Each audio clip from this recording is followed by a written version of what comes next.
महाराज सत्य भाषण भी यज्ञ है। सत्य बोलोगे आ रही है समझ में? मोह छल छिद्र कपट नहीं बाबा और निर्मल मंजन सुहि मोय। जे नहीं मोबाइल पे घर में बैठे हो कह दोगे खेत पर निकल गए, और खेत पे तो कह दो घर में निकल गए। अब झूठ तो हम बच्चों को अपने परिवार को घर में ही सिखा रहे हैं। मोड़ा से कह दिया फोन आ रहा है, ले बेटा फोन पे कह दे नहीं है घर में, तो बेटे ने क्या सीख लिया कि हमारे पिताश्री झूठ बोलते हैं तो हम भी झूठ बोले। जी बहू का फोन आ गया दादी के लिए, दादी घर में, बोल दो अभी नहीं है दादी घर में। भाई बात क्या है? तो भाई झूठ का जो पढ़ावा है वो तो आपने हमने अपने घर में रख दिया ना हमारा। अब दूर कहां जा? यदि आप सत्य बोलते हैं तो आपकी सबसे बड़ी सफलता और आपका ये भी यज्ञ है। यज्ञ करोगे तो कपिल भगवान की ब्रह्म विद्या बुद्धि में स्थिर हो जाए। क्या करोगे महाराज? यज्ञ करोगे तो कपिल भगवान की ब्रह्म विद्या आपकी बुद्धि में पहुंच जाएगी। कर्म चित्त युक्त के लिए की जाती है। कर्म किस लिए किया जाता है? चित्त को शुद्ध करने के लिए, चित्त के शुद्ध करने के लिए, भक्ति मन की एकाग्रता के लिए की जाती है। भक्ति किस लिए की जाती है? हमारा मन एकाग्रचित्त बना रहे। कर्म उपासना और ज्ञान तीनों की हमारा जीवन में जरूरत है। ज्ञान कर्म और उपासना, ज्ञान कर्म एवं उपासना। कर्म से चित्त शुद्ध होने के कारण ब्रह्म विद्या और हमारे अंदर आ जाती है। श्री शंकराचार्य जी कहते हैं महाराज, क्या कहते हैं? लोग तो चाकी मी बता तो बहुत करते हैं, परंतु आत्मा की महाराज मीमांसा कोई नहीं करता। त्वचा की पालिश, त्वचा को संभालना और त्वचा का श्रृंगार करना और त्वचा के लिए ब्यूटी पार्लर पे जाना, लेकिन महाराज क्या मन को साफ करने के लिए कोई उपासना या साधना नहीं करता। मन को साफ करने हिरणाक्ष की इच्छा हुई कि स्वर्ग में से संपत्ति ले आऊं। कथा में प्रसंग आ गया। एक समय की बात है, हिरणाक्ष की इच्छा हो गई कि स्वर्ग में जाकर संपत्ति ले आऊं। दिन प्रतिदिन उसका लोभ बढ़ता जाता था। एक बार महाराज वो पाताल में गया और वहां उसने वरुण से लड़ने का छल। एक दिन वो पाताल लोक में चला गया, माने वरुण देवता माने समुद्र से लड़ने की ठान। वरुण ने कहा तू 12 नारायण से युद्ध कर। वरुण देवता ने कहा बोले तू यहां से जा, बड़ा नारायण से युद्ध कर। हिरणाक्ष ने बड़ा भगवान के पास आकर उससे कहा कि तू सुअर जैसा है।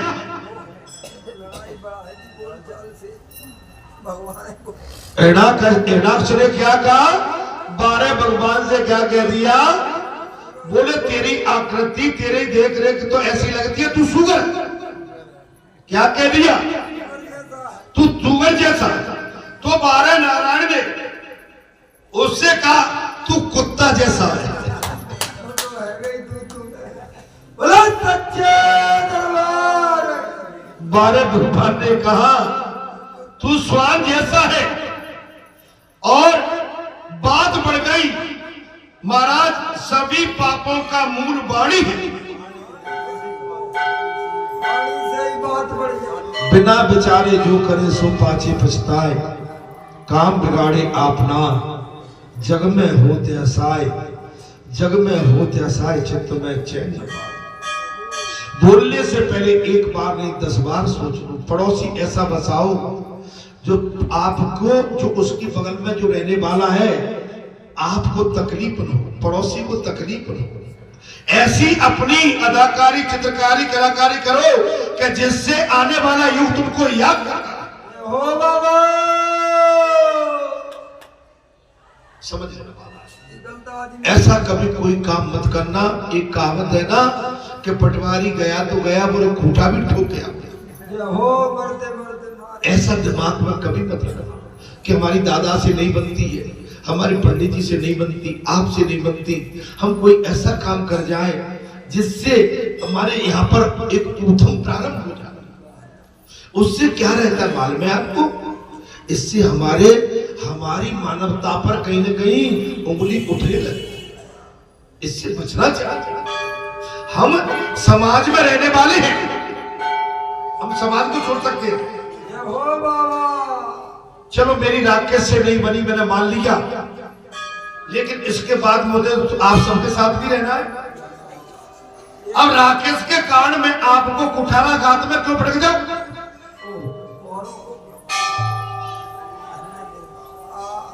भाई राकेश के कारण, एक राकेश के कारण मैं ये 99 आदमी को क्यों दापना? मैं कुछ गलत तो नहीं कह रहा हूं। एक राकेश के कारण, या एक हमारे ये कैलाश सिंह बैठे हैं मामोड़ वाले, मैं कह रहा हूं, या मेरे कारण। थोड़ा सोच समझ के जीवन में अपने कदम ऐसे उठाओ जिससे आपको लोग अच्छे भाव से देखें। मैं एक चीज कहता हूं, एक राकेश के कारण हमने 99 और राकेश बना लिए। क्या कर लिए? मैं कुछ गलत तो नहीं बोला। एक राकेश के कारण, अगर राकेश ने जहां उधर मचाया तो ये 99 परेशान हो रहे हैं।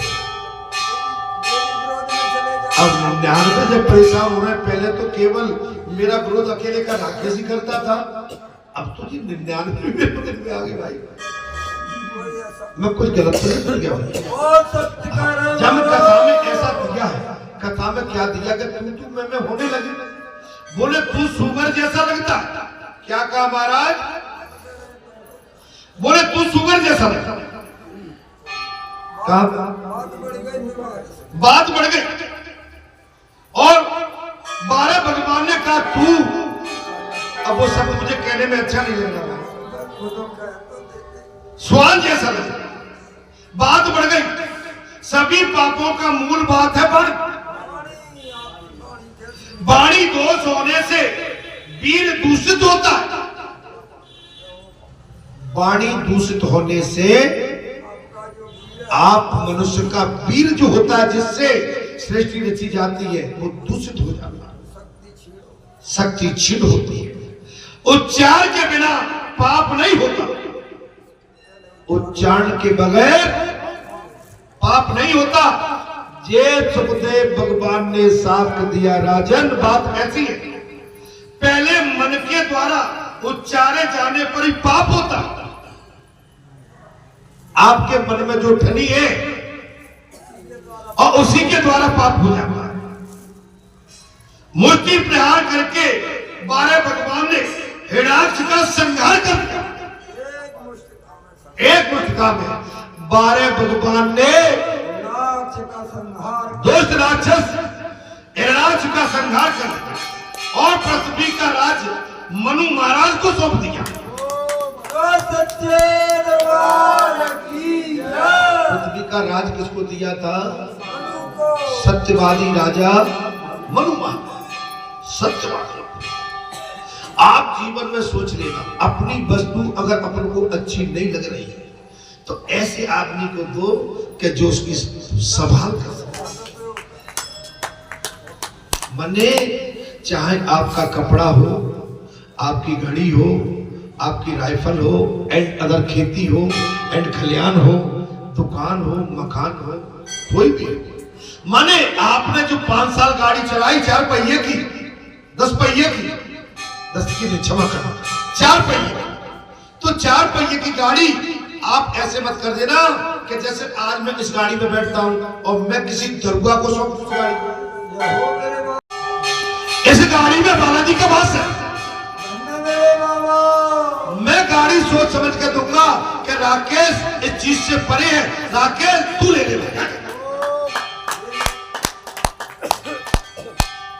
अच्छा आदमी तो आदमी कोई राम भजन वाला बैठेगा।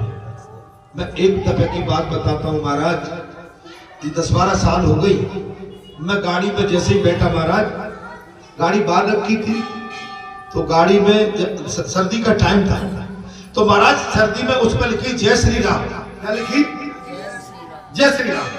तो मैंने बाहर से कहा कि मैं ऐसा कपड़ा लेके राम कर दूं। नहीं बेटा, अब वो अंदर थी, अंदर जबकि लॉक करके मैं रात में सोया था तो अंदर कौन क्या कहते हैं सिंह।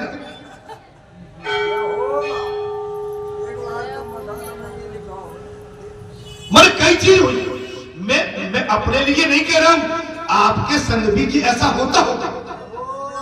आप यदि सदमार्ग में चल रहे हैं तो मुझे बिल्कुल पूर्ण विश्वास है कि आपके साथ भी ऐसा ही होगा। मनु से उन्होंने कहा कि धर्म से पृथ्वी का पालन करना। मैंने तुम्हें दिए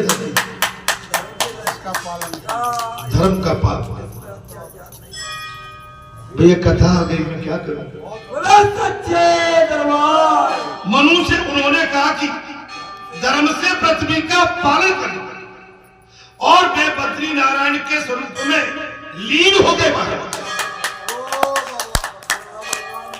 12 भगवान नारायण के रूप में जहां बद्री नारायण बैठे हुए लीन हो गए। मनुष्य मात्र का धर्म है समाज को सुखी करना। मनुष्य मात्र का धर्म है समाज को सुखी करना।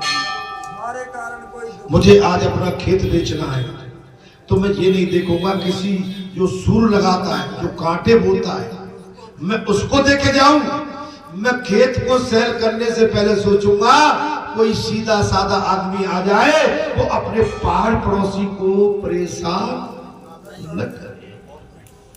जी हमारी जिसने कथा कह रही है, मनुष्य मात्र का धर्म है समाज को सुखी देखना, सुख पहुंचाना। ये आदर्श 12 भगवान ने अपने ही आचरण द्वारा मनुष्य को सिखाया है। हमारे कारण कोई दुखी न हो, हमारे कारण कोई दुखी न हो। लोभ को मारने के लिए 12 नारायण के चरणों का आश्रय तो ले लो। अगर लोभ आ ही गया है, हे श्रोताओं, लोभ को मारने के लिए भगवान 12 का आश्रय तो ले लो। 12 और 12 के चरण संतोष के स्वरूप है। 12 भगवान के श्री चरण कमल संतोष के स्वरूप माने शांति के स्वरूप है। मनुष्य के जीवन में जब तक लोभ है, कथा में प्रसंग आ गया, हे श्रोताओं, भगवान सुखदेव कह रहे राजन, मनुष्य के मन में जब तक लोभ है तब तक पाप है। साहब के कथा है भाई, हम सब हिल रहे होंगे इसमें। मनुष्य के मन में जब तक लोभ है और हम तक, इसमें कोई बचा नहीं है। ऐसा कोई नहीं है जिसके मन में लोभ न हो, तब तक पाप है। और पाप जब तक है तब तक शांति प्राप्त हो ही नहीं सकती। तीर्थ करने के बाद केवल ईश्वर ईश्वर ईश्वर, सद्मार्ग सद्मार्ग सद्मार्ग, परमार्थ परमार्थ परमार्थ, निस्वार्थ निस्वार्थ निस्वार्थ। तीर्थ का मतलब ही है, तीर्थ का मतलब ही है कि यहाँ व्यासपीठ पर बैठने के बाद मैं जलेबी खोलूं, यहाँ पर मीठी मीठी बातों से जलेबी बनाऊं, लेकिन अगर इस व्यासपीठ से उतरने के बाद मैं उन जलेबियों को, मीठी जलेबियों को कड़वे विष में डाल, तो इसमें मेरा कल्याण नहीं हो सकता। पुजारी, इसमें कल्याण, जो मीठी जलेबी जहां बनाई वही मीठी जलेबी मेरे पूरे जीवन में बनी है। आप समझिए बात। आप पहले मुस्कुराना सीखो, चेहरे पे प्रसन्न। देखिए, आप खाते पीते घर के लगते हैं जब मुझे अच्छा लगता है। हाँ, बढ़िया, चेहरे पे खुशी, चमक दमक, हाँ ऐसे अच्छे लगते हैं भाई। बालाजी की पीठ पर बैठने के बाद आपको अमर कथा और अमृत और संजीवनी घोट घोट के पिलाई, और उसके बाद में भी जय श्री राम, कनक बुदाराकार शरीरा, समर भयंकर अतबल वीरा, सीता मनोधरोष तपहि। फिर बैठे रामदूत में मात जान की सत्य शपथ करुणा था। बात तो कह रीच पद सुन हनुमाना, अरे काच प्रसाद रहो बलवाना, पवन तनय बल पवन समाना, बुद्धि विवेक विज्ञान। आप खुश रहना सीखो। जिन सूखे सूखे चेहरे तुम्हारे दादा को अच्छे नहीं लगते, तुम्हारे बाबा को अच्छे नहीं लगते, बोलो कान फूले हो।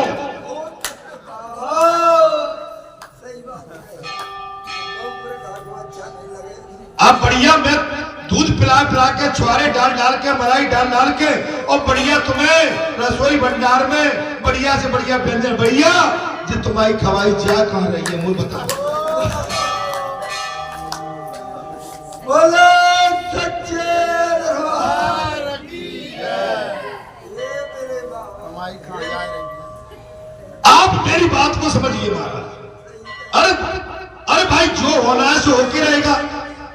और हमने बहुत कुछ कर लिया, बहुत कुछ देख लिया, और इससे बढ़िया अच्छा और नहीं देख पाओगे। इस समय आप जहां बैठे हैं, इससे ऊपर कोई बात ही नहीं। जहां से ऊपर बात नहीं। 12 के क्षण संतोष के स्वरूप है। मनुष्य के जीवन में जब तक लोभ है तब तक पाप है, और पाप है तब तक वो शांति से नहीं बैठ सकता। पाप कभी शांति से, जिसका जीवन निष्पाप है, भगवान सुखदेव ने कहा राजन, जिसका जीवन निष्पाप है उसे शांति मिलती है।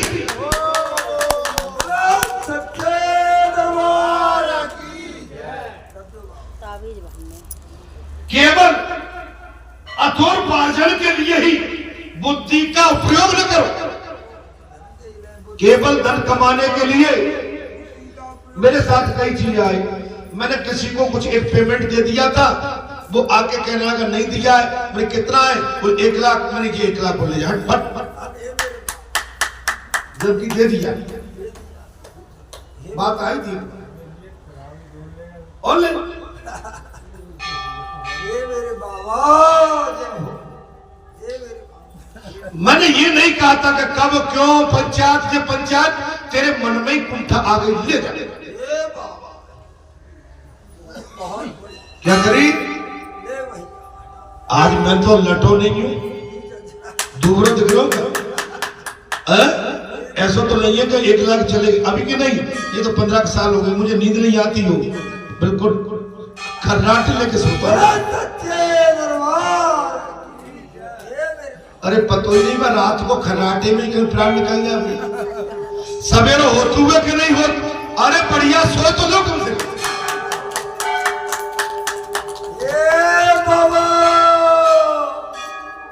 उसका उपयोग ईश्वर उपासना के लिए करो। आ गई, धन का उपयोग अच्छे काम में करो। अगर आपने 20 लाख कमाए तो कम से कम भैया 5-25 हजार रुपया किसी देवालय में अपने नाम के चढ़ा।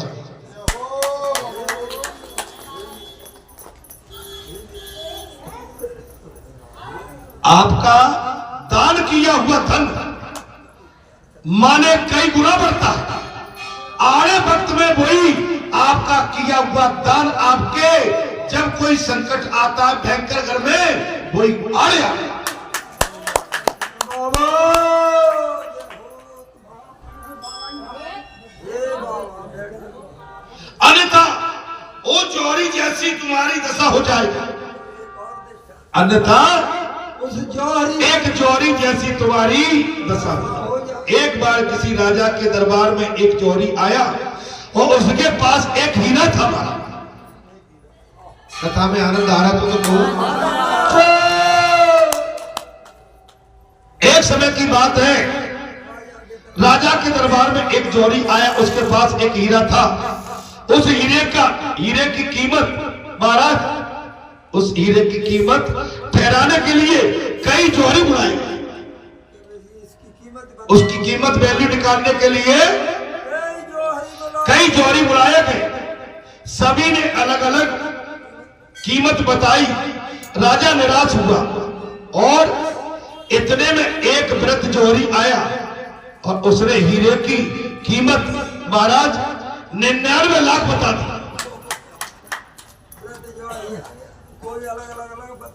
अलग अलग कोने से चोरी आए, किसी ने कुछ कीमत, किसी ने कुछ कीमत।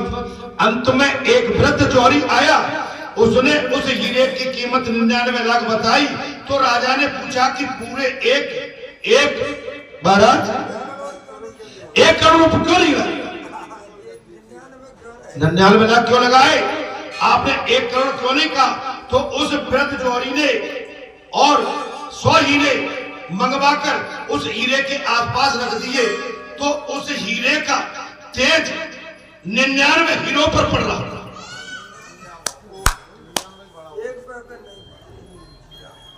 मैंने बात पहले कह दी, 100 हीरे एक ऐसा हीरा था कि उस एक हीरे का फोकस 99 हीरे आए थे, वे तेजहीन थे, लेकिन एक हीरा में इतना तेज था कि उस एक हीरे का तेज उस 99 हीरे पे पड़ा।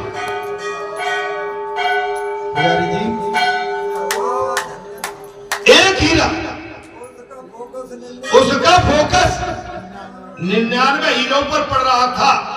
महाराज एक बचा, तो उस हीरे का तेज 99 पड़ रहा था, किंतु वृद्ध चोरी ने कहा कि कारण है कि मैंने 1 लाख कम करिए। एक बच रहा है भाई, 99 है ना और एक अलग है, और एक का तेज 99, तो 99 पर इसका तेज पड़ रहा है। मैंने इसलिए 1 लाख कम किए और 99 का भाव लगाया। जी राजा को लगा कि ये चोरी कितना बुद्धिमान है। राजा को लगा ये वृद्ध चोरी कितना बुद्धिमान है। वो बोला, मंत्री जी इन्हें कुछ पुरस्कार तो दे दो। राजा बोला, ये चोरी कितना बुद्धिमान है। अपने मंत्रियों से कहा, मंत्री इसे कोई पुरस्कार दो। तभी वहां बैठे हुए एक महात्मा ने कहा कि इस चोरी के सिर पर धूल खाक डालो, राख खाड़, कुछ नहीं जानता। महात्मा से ऐसे विचित्र प्रस्ताव का कारण पूछा गया। महात्मा ने कहा, इस चोरी ने अपनी बुद्धि का उपयोग केवल पत्थरों का विचार करने के लिए ही किया।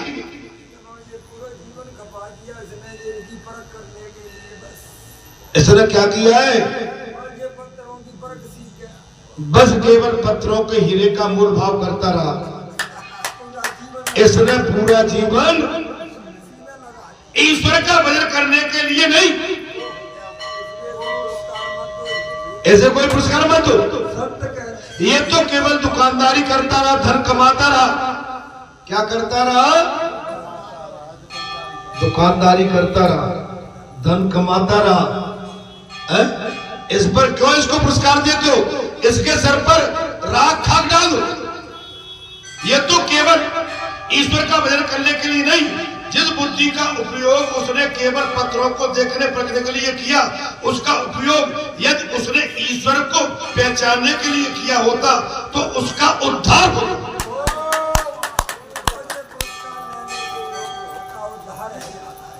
आ गई बात समझ में? अब मैं फिर कहूंगा वही खेत खलियान, दुकान मकान, नौकरी चाकरी, राजनीति, मजदूरी, दिन रात उसी में रगड़ रहे हैं। और जब लेने देने का कोई बात आती है महाराज तो हम पीछे रह जाते।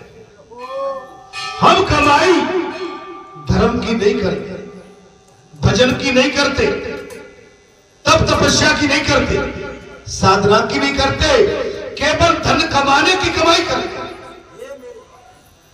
हमें धन मिल जाए, अच्छा धन डूब जाते, पछताते। आप इस चोरी को बहुत उचित मानते हैं, किंतु इसे मूर्ख मानता हूं मैं। आपने कहा मैं राजा को, मैं चोरी को बहुत बुद्धिमान मानता हूं, लेकिन संत कह रहे हैं मैं इसे मूर्ख मानता हूं। हिरण्याक्ष की मृत्यु होगी तभी पाप मरेगा। हिरण्याक्ष की मृत्यु होगी, आपके अंदर लोभ प्रति भोग विलासता बैठी है, इसकी मृत्यु नहीं होगी तब तक पाप नहीं मरेगा, और तभी ब्रह्म विद्या का ज्ञान बुद्धि में स्थायी होगा। लोभ, आप इसको मारोगे तब आपकी ज्ञान बुद्धि जागृत हो। बुद्धि के लिए निष्काम होने पर ब्रह्म ज्ञान स्थायी हो सकता है। क्या हो सकता है? तुम्हारे बाबा ने सब काम करे, गोबर उठाया, मैंने सब, लेकिन बच के चले आए।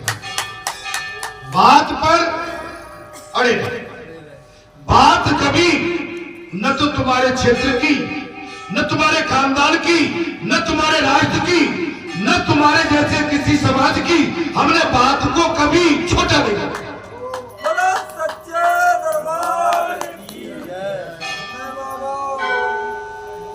रघुकुल रीत सदा चली आई, प्राण जाए पर बचन न जाए। महाराज बात का ही तो खेल है, जहां बात नहीं है कुछ भी नहीं है।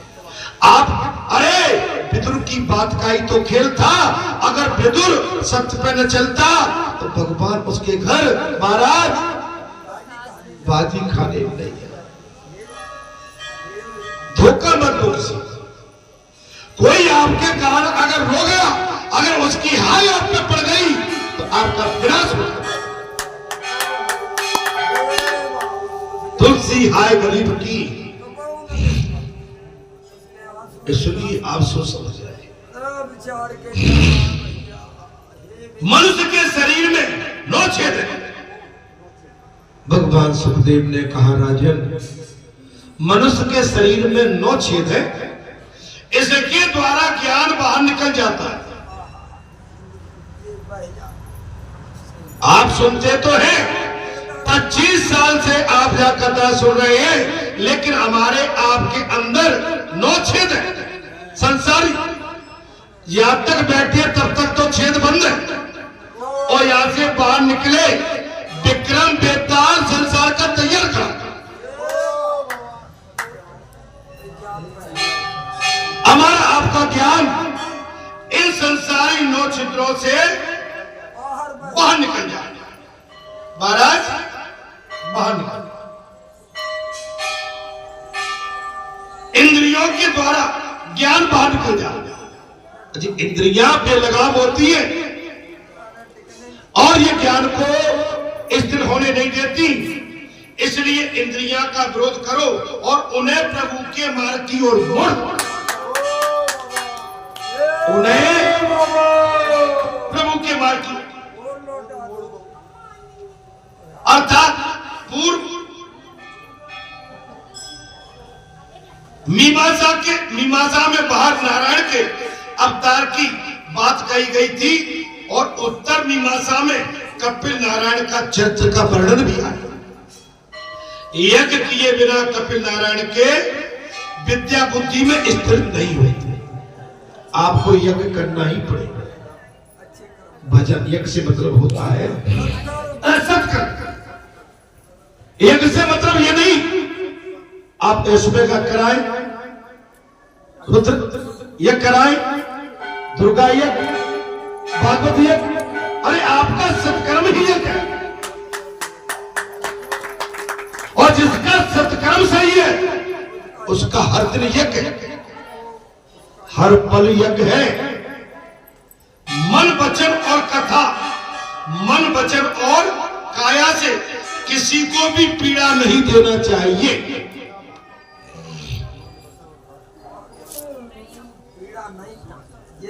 मन वचन और काया से किसी को पीड़ा नहीं देना, यह सबसे बड़ा यज्ञ है। मन क्रम वचन, इससे किसी को भी ये सबसे बड़ा यज्ञ है। ये मेरे बाबा पीड़ा नहीं देना चाहिए, पीड़ा नहीं देना चाहिए। जो कारण के बिना दिल जलाता होगा, बगैर कारण किसी को परेशान कभी मत करना। बगैर कारण के कभी किसी को परेशान दिल जलाता, ये आत्मघात कर रहा हूं या किसी की आत्मा पर आघात करता हूं, ऐसा कोई कलेश किसी के साथ कभी मत करो। सदा सर्वदा प्रसन्न रहना सीखो। क्या कह दिया? फिर सुनिए, सदा सर्वदा प्रसन्न रहना भी यज्ञ है। अरे भाई अब तो हंस जाओ दादा। अरे अब तो अपनी बत्ती से निकाल दो भाई। अरे यहाँ यज्ञ में आयो, हंसना बसना सीखो। कथा सुनिए हमारी। भगवान सुखदेव ने कहा, राजन सदा सर्वदा प्रसन्न रहना भी यज्ञ है। जो प्रसन्न रहता हो ये भी यज्ञ है। और रोते गाते मर गए लगे मर गए बाबा। सुन लो, रुक जा भाई। अरे भाई क्या मरे? अरे कभी तो हंस के बतला जाओ। अगर कभी मुस्कुरा के तो बात करो। सदा देखिए बेचारा कितना खतरनाक है। अधिक अरे भाई बोल रहा है, अरे कितने भी कष्ट आ जाए, अरे भाई मुस्कुराहट में तुम्हारा क्या लगता है? पैसा लगते हो तो वो भी ले लो। अरे मुस्कुरा तो जाओ।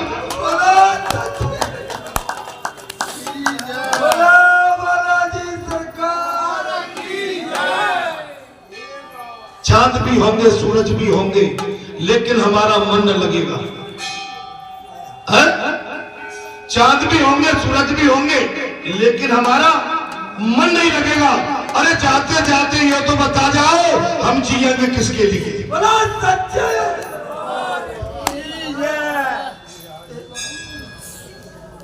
अरे जाते जाते ये तो बता जाओ, हम जिएंगे किसके लिए? प्रसन्न रहना चाहिए। ये खेत कल्याण मर गए, इतनी भैया इतनी हजागी बुर रहेगा, चिना रहोगो, इतने की बिछ गई लाइन में लगे, मर गए भाई, गणित पूरा फेल हो गया।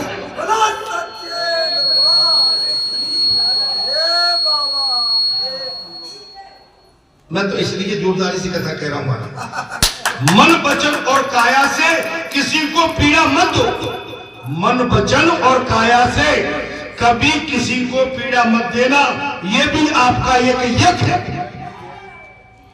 जो कारण बिना ही किसी को परेशान करता हो, आत्मघात और आत्मा को जलाता हो, सदा सर्वदा प्रसन्न रहे हुए, तो ये भी आपका एक यज्ञ है। जैसे अर्जुन ने कह दिया था कि भाई मैं तो आज महाराज सूर्य उदय के पहले पहले जयद्रथ का वध कर दूंगा, संकल्प ले लिया था।